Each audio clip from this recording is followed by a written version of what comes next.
warahmatullahi wabarakatuh. Di sini kami bertiga akan mempresentasikan materi mengenai sistem peradilan pidana di Indonesia dilihat dari perspektif viktimologi. Saya Nila Wahidatul Rohmah dengan NIM akhir 350. Dan saya Fitria Mamati dengan NIM akhir 370.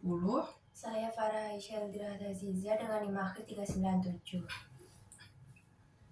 Oke, untuk materi ini saya awali yaitu korban dalam suatu tindak pidana dalam sistem hukum nasional. Posisinya ini tidak menguntungkan, yaitu di mana korban tersebut hanya dianggap sebagai figuran, bukan sebagai pemeran utama, atau hanya bisa disebut sebagai saksi korban. Dalam kenyataannya, korban dari suatu tindak pidana dianggap masyarakat sebagaimana seperti korban bencana alam, terutama tindak pidana dengan kekerasan, sehingga korban mengalami cedera fisik bahkan sampai meninggal dunia. Lalu yang menjadi pertanyaan adalah siapa yang mengganti kerugian materi atau yang diderita oleh korban. Misalnya untuk biaya pengobatan, dan jika korban sampai meninggal dunia, berapa kerugian yang diderita oleh pihak keluarga korban. Lalu melihat dari uraian tersebut, maka diposisikan korban itu dalam suatu tindak pidana dapat dikatakan tidak mudah. Masalah kepentingan korban dari sejak lama kurang begitu mendapat perhatian, tetapi objek perhatian ternyata masih lebih berfokus kepada bagaimana memberikan hukuman kepada si pelaku, dan hal itu masih melekat pada fenomena pembalasan belaka. Lalu dalam perkembangan pandangan masyarakat terhadap korban dapat mempercepat terjadinya suatu tindak pidana yang dilakukan oleh si pelaku, yaitu di mana si pelaku ini berperan aktif dan si korban berperan pasif. Dalam hal ini, korban dianggap sebagai korban yang bersalah. Dalam terjadinya tindak pidana, hal ini si pelaku menjadi fokus perhatian reaksi sosial atau di peradilan, sedangkan korban mengalami hal kurang perhatian dan akhirnya selalu dianggap kurang penting dalam proses reaksi sosial. Kecuali jika korban ini sekedar sebagai objek bukti atau saksi korban tadi dan bukan sebagai subjek dalam sistem peradilan pidana di Indonesia. Lalu kalau dikaji lebih lanjut tentang Undang-Undang Nomor 23 Tahun 2004 tentang penghapusan kekerasan dalam rumah tangga, apabila si pelaku ini terbukti telah melakukan tindak pidana dan dijatuhi pidana denda, maka uang siapa yang digunakan oleh pelaku untuk membayar denda tersebut, karena antara si pelaku dan korban ini masih dalam status perkawinan kecuali ada perjanjian kawin, dan denda tersebut dibayar oleh si pelaku untuk negara, bukan untuk si korban. Dalam hal ini korban bisa mengalami korban kedua kali, yaitu korban secara fisik dan juga korban materi. Lalu menurut pasal 27 ayat 1 Undang-Undang Dasar 45 yang menyatakan bahwa segala warga negara bersamaan kedudukannya di dalam hukum dan pemerintahan wajib menjunjung hukum dan pemerintahan itu dengan tidak ada kecualinya, yaitu dalam hal ini negara itu harus berkomitmen bahwa setiap warga negara itu harus diperlakukan dengan baik dan secara adil, dan juga dalam pengertian apakah ia seorang tersangka atau korban suatu tindak pidana. Peri kemanusiaan itu sebagai sendi nilai filsafat negara Pancasila menjiwai seluruh keberadaan hukum, mulai dari UUD 45 hingga kepada peraturan perundang-undangan yang berlaku. Lalu untuk sistem peradilan melalui produk peraturan perundang-undangan di Indonesia, khususnya yaitu pada Kitab Undang-Undang Hukum Acara Pidana, yang menjadi dasar dari penyelenggaraan sistem peradilan pidana ini belum benar-benar mencantumkan apa yang diisyaratkan dalam UUD 45. Jadi memunculkan persoalan klasik di mana sistem peradilan pidana ini cuma dianggap sebagai basis penyelesaian perkara pidana dan tidak mengakui eksistensi korban selaku pencari keadilan. Seorang korban tindak pidana ini akan menderita kembali sebagai akibat dari sistem hukum itu sendiri. Karena korban tindak pidana ini tidak bisa dilibatkan secara aktif seperti halnya dalam beracara perdata dan tidak dapat langsung mengajukan sendiri perkara pidana ke pengadilan, melainkan harus melalui instansi yang ditunjuk, yaitu antara kepolisian dan juga kejaksaan. Sementara itu, untuk kepentingan korban tindak pidana telah diwakili oleh alat negara, yaitu polisi dan jaksa sebagai penyelidik, penyidik, penuntut umum, yang akan tetapi hubungan antara korban tindak pidana di satu pihak dengan polisi dan jaksa, dan di pihak lain adalah bersifat simbolik saja. Sementara itu, hubungan antara terdakwa dengan penasihat hukumnya secara prinsip itu murni dalam hubungan hukum antara pengguna jasa dan pemberi jasa yang diatur dalam hukum perdata. Lalu untuk polisi dan jaksa ini bertindak untuk melaksanakan tugas negara sebagai wakil dari korban tersebut. Sedangkan penasihat hukum bertindak atas kuasa langsung dari terdakwa yang bertindak mewakili terdakwa sendiri. Lalu untuk cara bertindak dalam memberikan perlindungan terhadap saksi, penyidik, penuntut umum, hakim dan keluarganya, yaitu meliputi beberapa tahap. Yang pertama persiapan, tahap pelaksanaan, dan tahap pengakhiran. Dalam tahap persiapan, anggota yang ditugaskan dilengkapi dengan surat perintah tugas dari pejabat kepolisian setempat. Lalu anggota harus mengetahui tentang rencana dan sasaran kegiatan, sedangkan kewajiban dari atasan dengan pemberian arahan atau petunjuk yang jelas kepada anggota yang akan melaksanakan tugas. Lalu di samping itu, untuk melakukan pemeriksaan, jumlah dari anggota dan alat kelengkapan yang akan dilibatkan dalam pengamanan dan melakukan koordinasi dengan instansi terkait. Dari uraian yang saya jelaskan ini bisa ditunjukkan bahwa sudah selayaknya sistem peradilan pidana di Indonesia ini harus dikaji ulang dan harus melihat kepentingan yang lebih luas, tidak hanya terfokus pada pembahasan bagi si pelaku tindak pidana saja, akan tetapi juga melihat kepentingan dari sisi korban yang selayaknya itu harus patut diperhatikan juga. Lalu untuk perlindungan yang ada di dalam di dalam KUHP lebih banyak melindungi hak asasi si pelaku tindak pidana daripada hak asasi kepentingan dari korban tindak pidana.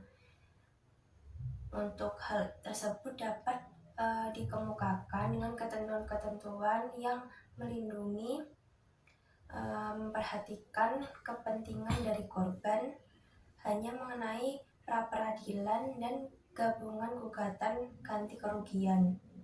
Dengan kata lain, bahwa sistem peradilan pidana di Indonesia yang dianut oleh KUHP ini adalah retributive justice, yaitu suatu kebijakan yang titik perlindungannya adalah bahwa si pelaku tindak pidana ini atau offender oriented ini bukan restoratif justice yang dimana fokus kebijakan perlindungan terhadap korban tindak pidana itu victim oriented. Selanjutnya untuk materi mengenai korban tindak pidana tentang aspek viktimologi. Pengembangan dan manfaat viktimologi itu selaras dengan tata kehidupan masyarakat, yang mana viktimologi dirumuskan sebagai studi yang mempelajari mengenai masalah korban, penimbulan korban, serta akibat penimbulan korban itu sendiri, yang merupakan suatu masalah manusia sebagai kenyataan sosial. Yang dimaksud di sini yaitu korban dan penimbulan korban ini dapat berupa individu, suatu kelompok, korporasi swasta, ataupun dari pemerintah. Apabila dilihat dari sudut hak asasi manusia atau HAM, masalah kepentingan korban tindak pidana itu merupakan bagian dari persoalan hak asasi manusia seperti pada umumnya. Prinsip universal sebagaimana dalam DUHAM pada tanggal 10 Desember 1948 dan ICCPR pada tanggal 16 Desember 1966 mengakui bahwa semua orang adalah sama terhadap undang-undang dan bentuk atas perlindungan hukum yang sama tanpa perlakuan atau sikap diskriminasi. Setiap tindakan pelanggaran hak-hak asasi yang dijamin oleh ketentuan peraturan perundang-undangan nasional.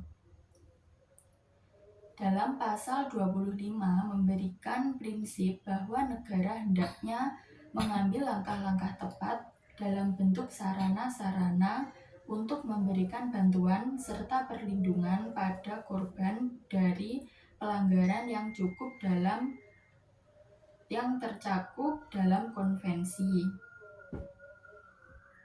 sehingga dapat berfungsi sebagai landasan kuat bagi perumusan hukum nantinya mengenai kepentingan korban-korban tindak pidana dalam perumusan tata pengaturan bagi setiap negara mengenai hak-hak korban dari tindak pidana perlakuan pelanggaran hukum.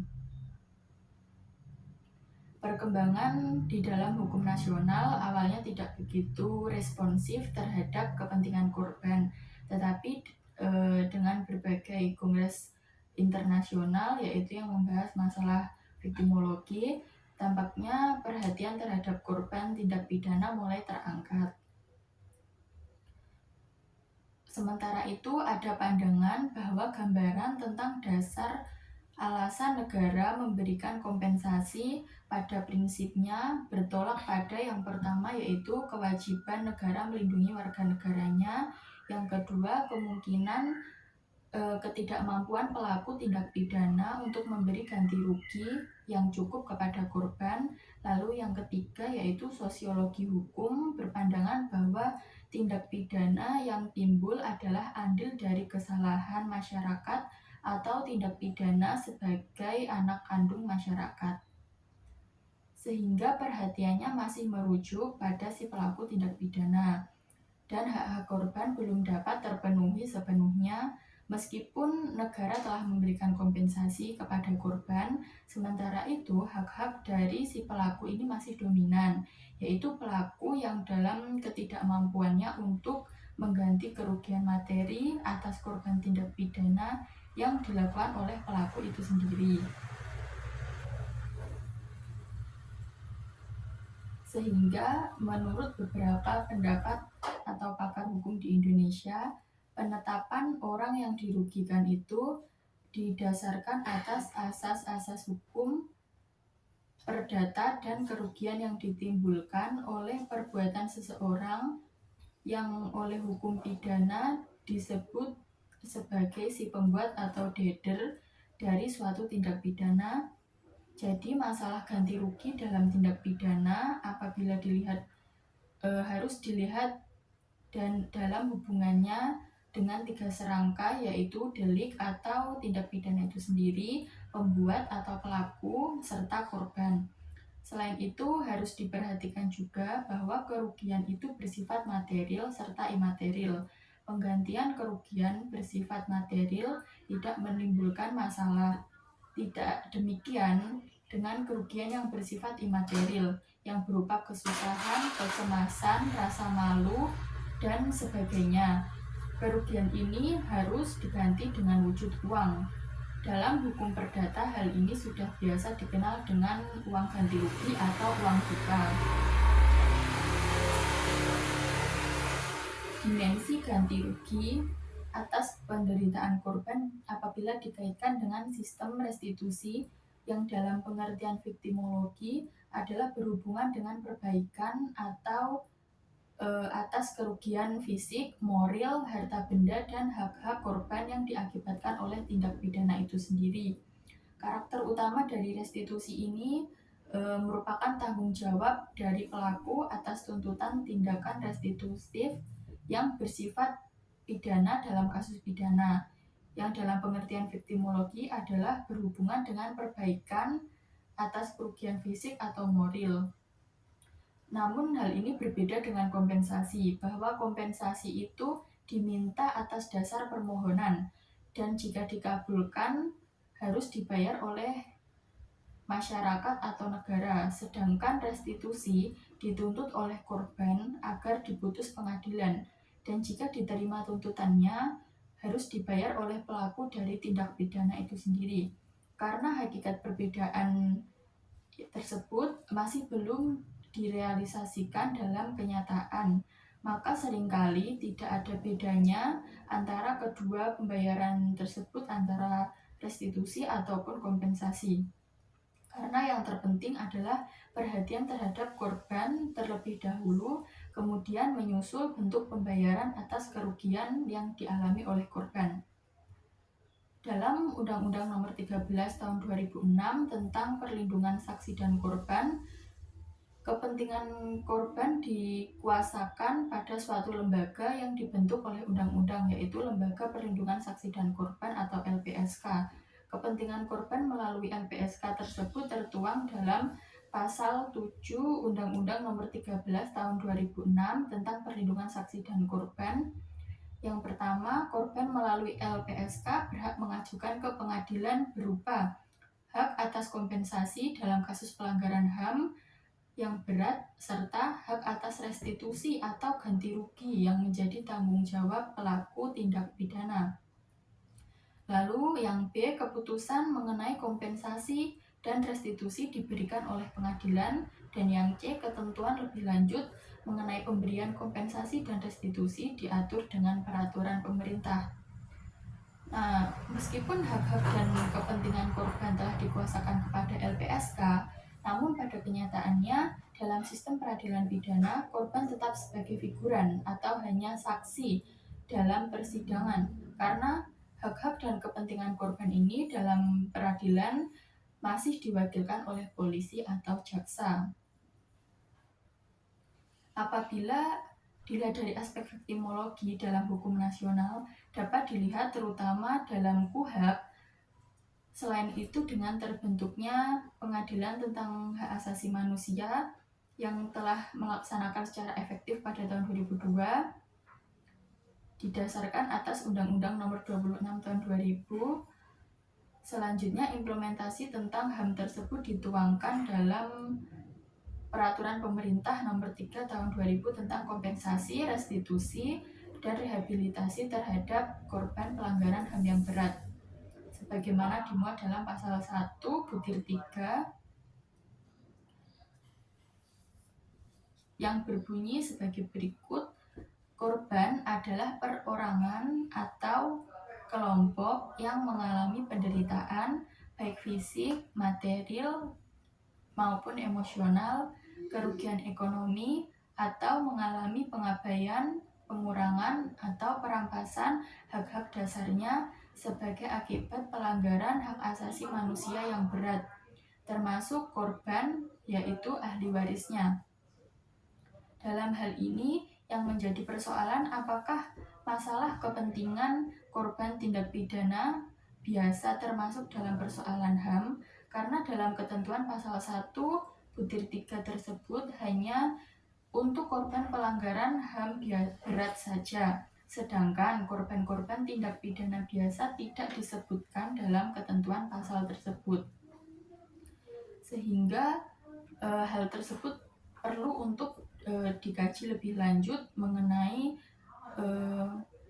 kompetensi peradilan HAM dan juga sistem peradilan pidana di Indonesia.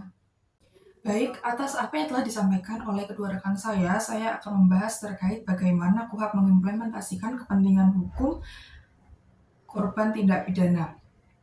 Melihat uraian di atas, maka dapat dilihat bahwa pengertian korban itu cukup luas, sehingga dalam pembahasan ini perlu dibatasi tentang pengertian korban, yaitu yang dimaksud dengan korban dalam pembahasan makalah ini adalah korban dalam pengertian sebagai akibat adanya tindak pidana atau victim against crime.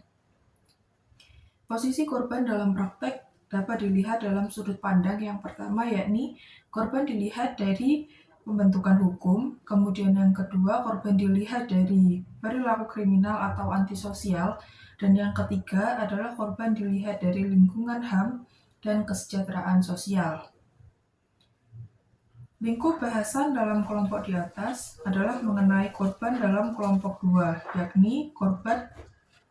yakni korban perilaku kriminalisasi sosial yang dapat diproses berdasarkan KUHP sebagai landasan operasional penyelenggaraan peradilan pidana.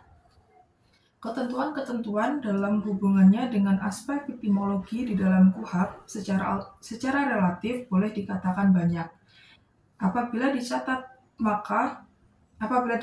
maka pengaturan KUHP dalam kaitannya dengan victimologi dapat dilihat dalam pasal 1 ayat 10, kemudian ayat 22, pasal 81, pasal 82 ayat 3, dan ayat 4, pasal 95 ayat 1 hingga ayat 5, pasal 96 ayat 1, pasal 98 ayat 1, pasal 99 ayat 1, pasal 100 ayat 1, pasal 101, pasal 274, dan pasal 275 yang nuansanya lebih banyak menyangkut ganti rugi.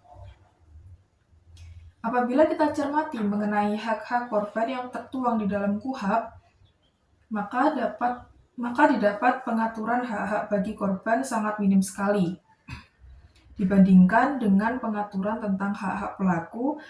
Apabila kita cermati mengenai hak-hak korban yang tertuang di dalam KUHP, maka didapat pengaturan hak-hak bagi korban sangat minim sekali dibandingkan dengan pengaturan tentang hak-hak pelaku tindak pidana.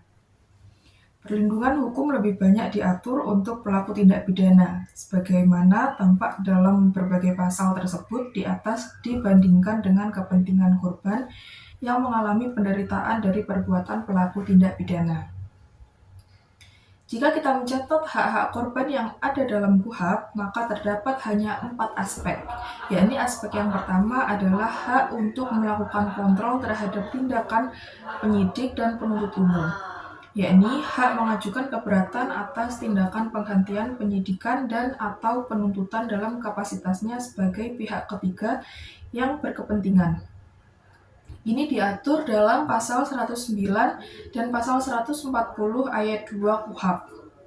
Selanjutnya, poin yang kedua, hak korban dalam kedudukannya sebagai saksi, sebagaimana dijumpai dalam pasal 168 KUHP.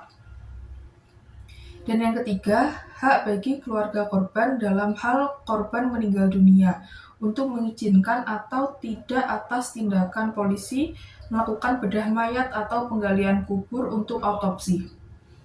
Hak demikian diatur dalam pasal 134 sampai 136 KUHP. Dan hak yang terakhir adalah hak menuntut ganti rugi atas kerugian yang diderita dari akibat tindak pidana dalam kapasitasnya sebagai pihak yang dirugikan. Dapat dijumpai dalam pasal 98 sampai dengan pasal 101 KUHP. Dalam kaitannya antara korban dengan unsur yang terlibat dalam sistem peradilan pidana, beberapa pendapat pakar hukum diwarnai dengan pro dan kontra, terutama tentang ganti rugi korban tindak pidana. Pendapat yang kontra menyatakan bahwa masuknya kepentingan korban dalam proses tindak pidana akan mempersulit proses pidana yang tidak sesuai dengan prinsip keadilan yang cepat, murah, dan sederhana. Di samping itu, doktrin yang diajarkan bahwa dibedakan antara hukum publik dan hukum private, di mana hukum pidana dan hukum acara pidana adalah urusan negara, bukan urusan individu antar individu. Tuntutan ganti rugi karena tindak pidana diajukan melalui prosedur perdata. Sementara pendapat yang pro menyatakan bahwa masuknya kepentingan pihak yang dirugikan dalam proses pidana merupakan salah satu bentuk perlindungan hukum bagi semua masyarakat. Bukan hanya mereka yang dituduh melanggar hukum pidana, tetapi masyarakat yang menjadi korban karena melanggar hukum pidana. Dalam pasal 99 KUHP dirumuskan tentang kerugian yang ditimbulkan oleh tindak pidana yang dapat dituntut melalui sifat perdata berupa biaya atau ongkos-ongkos yang telah dikeluarkan oleh korban. Sedangkan kerugian lainnya harus diajukan melalui gugatan perdata biasa. Hal ini sesungguhnya tidak layak dibandingkan dengan penderitaan korban. Kerugian material yang bukan biaya yang dikeluarkan untuk pemulihan dan kerugian imaterial yang justru lebih berat dialami oleh korban tidak dapat dimintakan ganti rugi melalui prosedur pidana. Uraian di atas menunjukkan bahwa masalah kepentingan korban tindak pidana masih saja mendapat tantangan dari sudut mekanisme peradilan pidana. Karena pembuat undang-undang atau kebijakan legislatif sangat dipengaruhi oleh keinginan aliran dalam masyarakat yang ingin lebih memprioritaskan perlindungan HAM pelaku tindak pidana, sehingga merupakan asas-asas keseimbangan dan pengayoman yang menjadi prinsip dasar dari filsafat hukum pidana. Selanjutnya, atas materi-materi yang telah kami sampaikan bertiga, kesimpulannya adalah perhatian hukum terhadap korban tindak pidana dalam KUHP belum mendapat perhatian optimum, tetapi sebaliknya perhatian pengaturan hukum atas dasar penghormatan terhadap HAM dari pelaku tindak pidana cukup banyak. Pengertian mengenai kepentingan korban dalam kajian viktimologi tidak saja hanya dipandang dari perspektif hukum pidana atau kriminologi saja, melainkan berkaitan pula dengan aspek keperdataan. Pandangan KUHP terhadap hak-hak korban tindak pidana masih sangat terbatas dan tidak sebanding dengan hak-hak yang diperoleh oleh pelaku tindak pidana. Eksistensi di posisi hukum korban tindak pidana dalam sistem peradilan pidana tidak menguntungkan bagi korban tindak pidana karena terbentur dalam problem yang mendasar, yakni korban hanya sebagai saksi atau pelapor atau korban. Korban tidak termasuk dalam bagian dari unsur-unsur yang terlibat dalam sistem peradilan pidana, tidak sebagaimana terdakwa, polisi, dan jaksa. Dalam praktiknya, korban seringkali tidak memperoleh informasi yang memadai mengenai perkembangan kasus yang mereka laporkan. Hal ini mencerminkan lemahnya mekanisme perlindungan dan pengakuan hak-hak korban dalam sistem hukum pidana Indonesia. Ketidakterlibatan korban dalam proses hukum menunjukkan adanya ketimpangan dalam perlakuan terhadap pihak-pihak yang terlibat dalam suatu tindak pidana. Minimnya perhatian terhadap korban yang berdampak pada kurangnya pemulihan atas kerugian yang diderita. Restitusi atau kompensasi seringkali tidak menjadi prioritas dalam penanganan perkara pidana, sehingga korban dibiarkan menanggung akibat hukum, psikologis, maupun material dari kejahatan yang dialaminya. Ini mengindikasikan bahwa pendekatan keadilan yang berorientasi pada korban masih jauh dari harapan. Sistem peradilan pidana idealnya harus memberikan ruang bagi korban untuk didengar, dilibatkan, dan dilindungi sepanjang proses hukum yang berlangsung. Hal ini selaras dengan prinsip-prinsip keadilan restoratif yang tidak hanya menitik beratkan pada penghukuman pelaku, tetapi juga pada pemulihan hubungan sosial dan keadilan bagi korban. Implementasi prinsip ini masih perlu diperkuat dalam kerangka hukum Indonesia. Dengan demikian, reformasi hukum pidana, khususnya KUHP, perlu diarahkan untuk memberikan porsi yang lebih adil terhadap korban tindak pidana. Ini mencakup pengakuan formal atas hak-hak korban, penyediaan akses terhadap bantuan hukum dan psikologis, serta keterlibatan aktif korban dalam proses peradilan. Tanpa itu, sistem pidana akan terus timpang dan gagal mewujudkan keadilan substantif bagi seluruh pihak. Upaya pembaruan sistem hukum pidana harus menjadikan perlindungan terhadap korban sebagai salah satu prioritas utama. Hal ini penting untuk mengembalikan kepercayaan masyarakat terhadap hukum dan peradilan, sekaligus menciptakan sistem yang benar-benar berkeadilan dan berorientasi pada pemulihan. Korban bukan hanya pelengkap dalam proses hukum, melainkan pihak yang memiliki hak dan kepentingan yang wajib dilindungi oleh negara. Sekian presentasi dari materi yang telah kami sampaikan tadi. Apabila ada kekurangan, kami mohon maaf. Wassalamualaikum warahmatullahi wabarakatuh.